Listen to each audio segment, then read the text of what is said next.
Good morning student.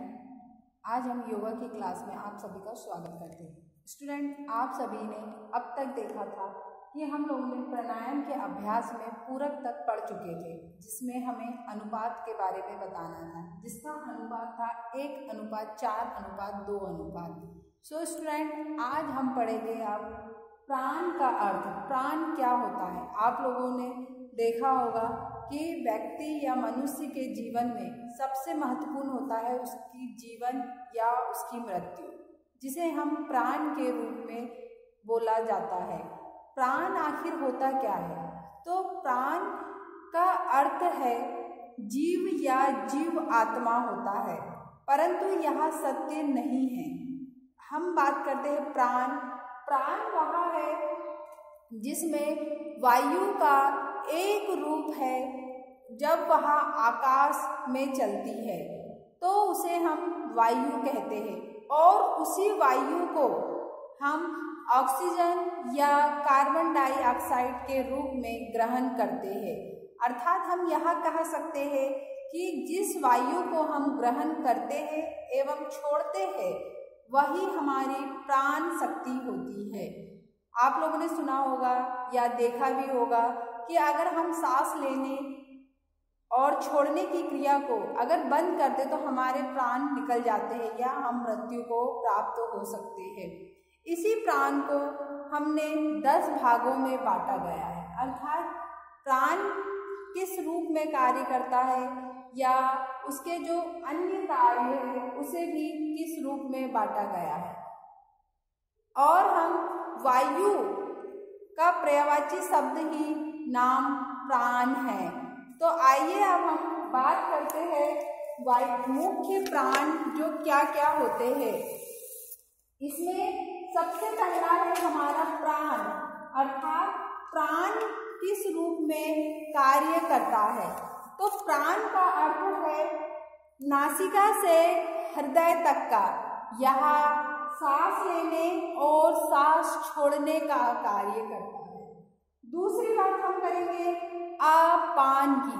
अपान क्या होता है? यह नाभि से पांव तक के बीच का होता है, अर्थात यह हमारे मल मूत्र द्वारा कार्य करता है या गर्भ को बाहर निकालने का कार्य करता है। तीसरा है हमारा असमान। असमान होता है हमारा हृदय से नाभि के बीच का, यह भोजन को पचाना अर्थात रक्त का शुद्धिकरण करना यह क्रिया करता है। फोर्थ है हमारा उदान।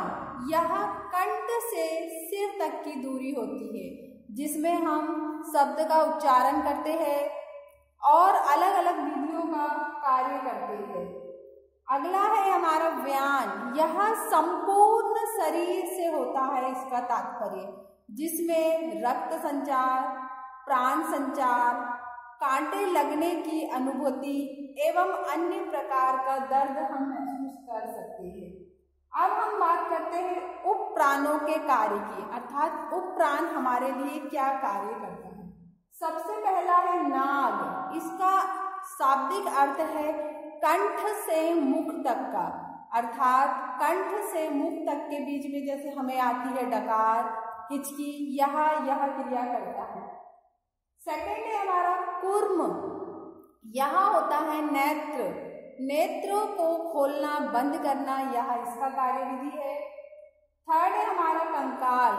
कंकाल हमारा होता है मुख से हृदय की, जिसमें उबासी, भूख प्यास एवं अन्य उत्पन्न करना। अगला है हमारा देवदत्त। देवदत्त में होता है नासिका से कंठ की दूरी, जिसमें छींक आना, आलस्य, निंदा, नींद आना आदि कार्य करता है। लास्ट है हमारा धनंजय। धनंजय में संपूर्ण शरीर आता है, जिसमें मांसपेशियां और सुंदर बनाए रखने तथा शरीर को खींचे रखने का कार्य करता है। हम कह सकते हैं कि मरने पर शरीर इसके अभाव में फूल जाता है। अब हम बात करेंगे प्राणायाम के अभ्यास में रखी जाने वाली सावधानियां। सो स्टूडेंट, आप लोगों ने देखा होगा प्राणायाम करते समय हमें बहुत सारी सावधानियां रखनी पड़ती है। हम प्राणायाम या योगा को खाना खा के नहीं कर सकते, या हम कभी भी नहीं कर सकते। ऐसा भी होता है जैसे हमने सोचा कि आज हमने सुबह नहीं करा तो हम कभी भी कर लें, नहीं, ये सब चीज़ की बहुत सारी सावधानियां आपको रखनी पड़ती है। तो हम बात करते हैं सबसे पहले प्राणायाम में करते समय हमें शरीर को तैयार करना होता है कि हम प्राणायाम या योगा करने के लिए तैयार है। दूसरा है हमारा भोजन करने के तुरंत बाद या हमारा पेट भरा हो तो भी हमें प्राणायाम या योगा नहीं करना चाहिए।